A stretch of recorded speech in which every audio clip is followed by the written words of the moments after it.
Labą dieną, pristatau projektą klinikinės elektrostimuliacijos svarba kineziterapija ir reabilitacija. Šis projektas yra finansuojamas ES Erasmus+ programos lėšomis.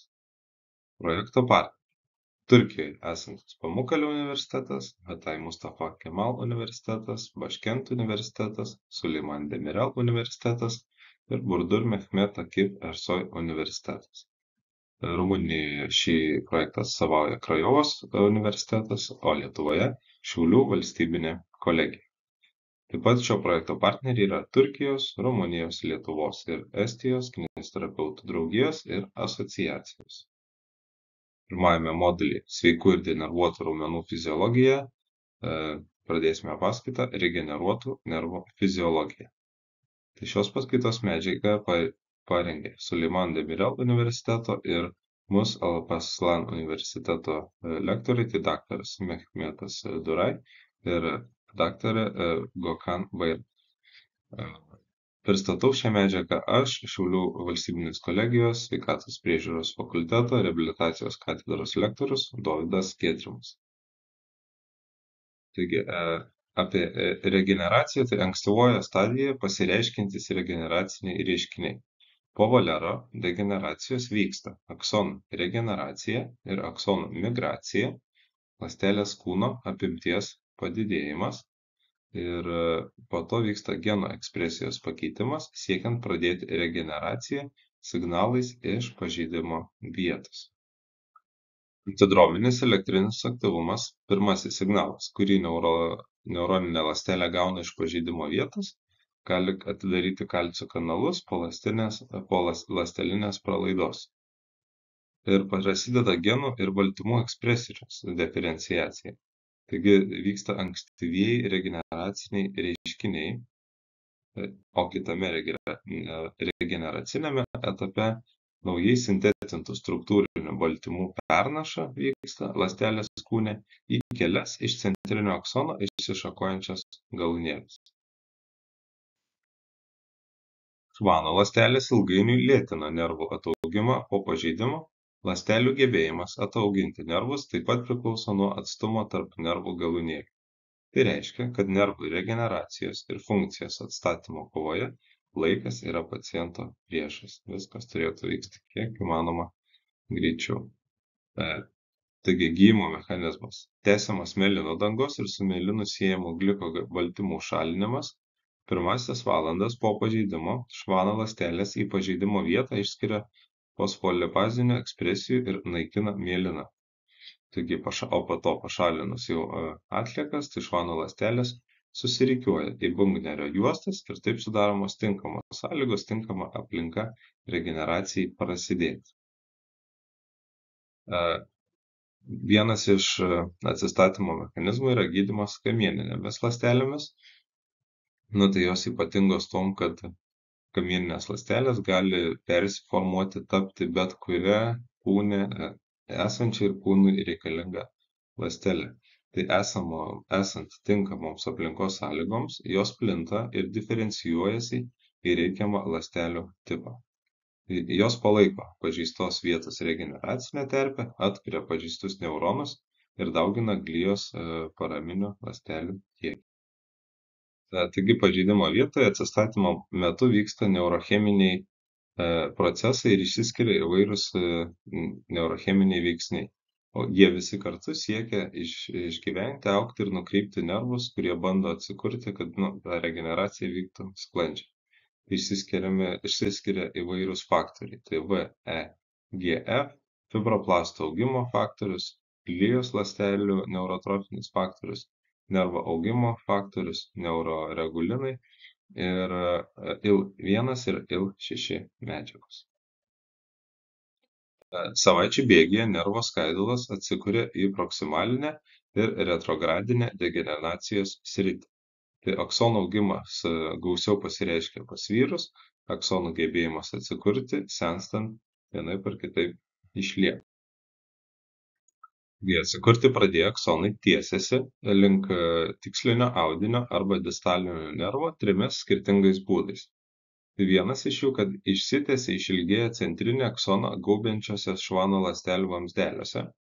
Antrasis išsitiesimas vyksta periferinio nervo distaliniame gale autotransplantacijos arba transplantacijos būdu. Ir trečiasis išsitiesimas orientuotas iš proksimalinės padėties į distalinę gali pasireikšti nenervinėje. Įvyksta ir kraujagyslių pokyčiai, tai kuo didesnis atstumas tarp periferinį nervą juosiančių kapiliarų, tuo tas nervas mažiau jautrus mažai deguonies koncentracijai. Neurovaskulinė dermė vaskuliarizacijai yra labai svarbi.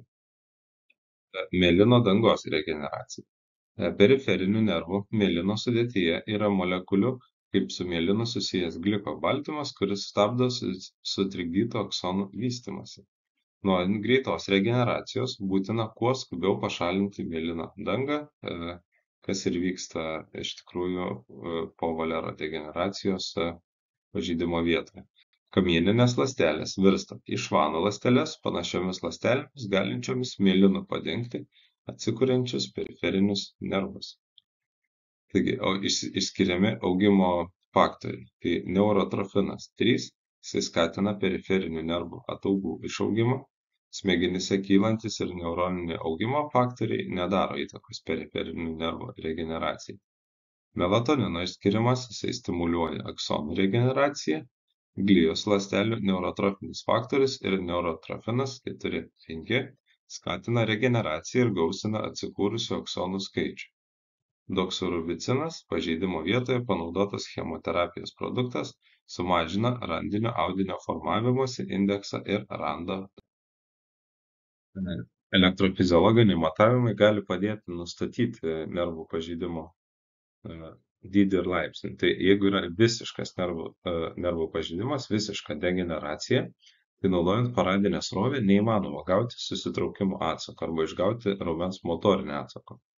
Taip pat nustatyta, kad yra užsitęsęs atsakas ir į galvaninę srovę ir jos išgaunamą susitraukimą. Taigi būtina paskui gijimo metu atlikti poėmiam ir lėtiniam perioduose tarpinius matavimus elektrinėms srovėmis, siekiant nustatyti aksono atsikūrimo pasisekimą arba kaip įvertinti, kaip gerai vyksta ta regeneracija. Nervų laidumo greitis didėja iš lėto. Per 4 metus pasiekiama tik 60% vidutinio laidumo greičio, o po 16 metų vidurkis siekia 85% nuo prieš tai buvusio greičio. Regeneracija veikiantys veiksniai. Tai nervinio pažeidimo tipas, lytis ir amžius, aksono atsikūrimo skatinimas per pažeistus nervus, funkcijos atstatymas nechirurginėmis intervencijomis, funkcijos atstatymas chirurginės intervencijos būdu, anastomozė, neurotropinė, trofinė terpė, kinesterapijos ir reabilitacijos protokolai, elektrostimuliacijos taikymas parinkus tinkamas srovės, tipą ir parametrus. Pavyzdžiui, dažnis, trukmė, amplitudė, tarpo tarp pažeistų nervų galūnėlių ilgis ir naudojamas ar nenaudojamas autotransplantas. Pagrindiniai nervų atsikūrimą trikdantys veiksniai - tai sensorinės nervų funkcijos netekimas, blogas švano ląstelių fenotipas, uždegimas, nekrozė, paciento senėjimas, kartu pasireiškiantis ir kraujagyslių pažeidimai, rūkymas, švano ląstelių senėjimas, pailgėjęs tarpas, ilgas laiko tarpas tarp nervo pažeidimo ir atkūrimo pradžios, perteklinis arba netaisyklingas elektrostimuliacijos taikymas ir maisto medžiagų nepakankamumas. Neurotrofinių veiksnių funkcija. Pakankamas endogeninio neurotrofinio faktoriaus kiekis padeda nervų atsikūrimui. Su atsikuriančiais aksonai kontaktuojantis distalinis galas toliau didina neurotrofinį faktorių, išsiskiria švano ląstelės ir kiekvienas švano ląstelių išskiriamas augimo faktorius, tarp jų ir nervo augimo faktorius NGF, reguliuojamas nervinių ląstelių adhezijos molekulių, skatina atsikūrimą. Neurotropiniai veiksniai skatina brendimą ir vystymąsi bei veikia nervinio aktyvumo atsikūrimą. Ir trofiniai baltymai, o ypač NGF neurotrofinis smegenų faktorius BDNF, neurotrofinas 3 ir neurotrofinas 4 yra sintetinami tiksliniuose audiniuose ir retrogradiniu būdu pernešami į užpakalinį. Kiti faktoriai - tai krumplyno neurotrofinis faktorius CNTF, Užtikrina motorinio neuronų išgyvenimą po aksonų sunaikinimo, kol neurotrofinis smegenų faktorius reguliuojamas. Leukemijos slopinimo faktorius LIF užtikrina sensorinių ir simpatinių neuronų išgyvenimą ir glijos augimo faktorius GGF mėlynuoja sensorines ir motorines šlauno ląsteles, skatina ląstelių plitimą ir užtikrina jų išgyvenimą. Taigi, funkcinis sensorinis grįžtamumas. Tai į ką reikėtų atkreipti, kas yra svarbu norint atkurti pojūčius. Tai yra sensorinio aferento atkūrimas. Tai būtent tas neuroninis kelias, kuriuo keliauja sensorinė informacija.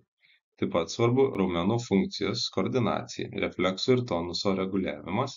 Tai aksonus tikslo link kreipia neurotrofiniai faktoriai. Tai būtinai idealiom sąlygom arba gerai regeneracijai būtinas tas geras neurotrofinių faktorių išskirimas. Aksonai atkuriami nenustačius tikslo, suformuoja neuromas arba pradeda neįprastai stimuliuoti netinkamas tikslinės vietas.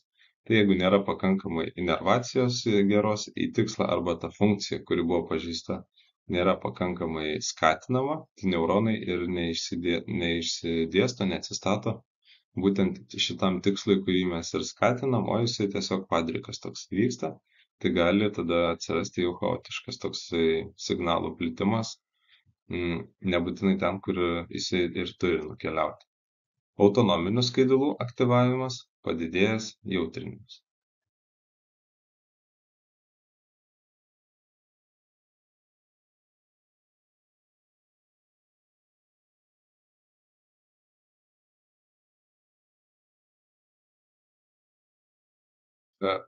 Funkciniam motoriniam grįžtamumui yra svarbu su atsikūrimu susijusių genų ekspresija. Tai P2X receptoriai dalyvauja sinapsinėje pernašoje, neuromoduliacijoje ir neurouždegiminiame atsake. Išskiriami neurotrofiniai faktoriai skatina neuronų išgyvenamumą ir teigiamą sinapsių plastiškumą. Ir labai svarbus tas BDNF augimo faktorius, jisai skatina ląstelių mielino gamybą. Na ir kokie ilgalaikiai pokyčiai, tai regeneracijos proceso reiškiniai. Nuo 2 iki 3 savaičių po pažeidimo motoriniai neuronai gali išsišakoti į tinkamus motorinius neuronus, na ir gali išsišakoti į netinkamas sensorinės skaidulas. Jeigu jos neįmanoma pakeisti, netinkamai susidariusi kombinacija išlieka po 3 savaičių.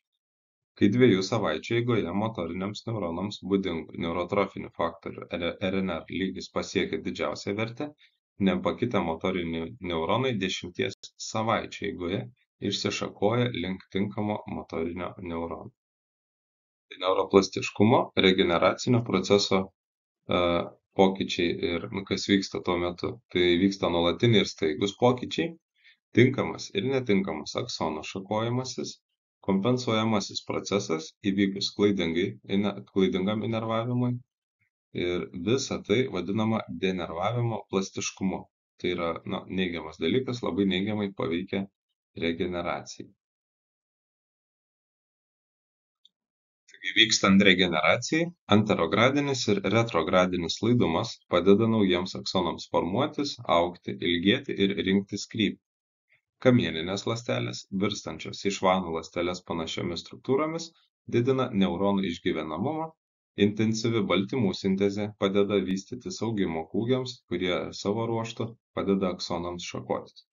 Uždegiminių likučių šalinimas iš pažeidimo vietos vyksta, jis irgi labai svarbus, ir atkūrimo. Atkūrimas progresuoja maždaug 1 mm per dieną greičiu.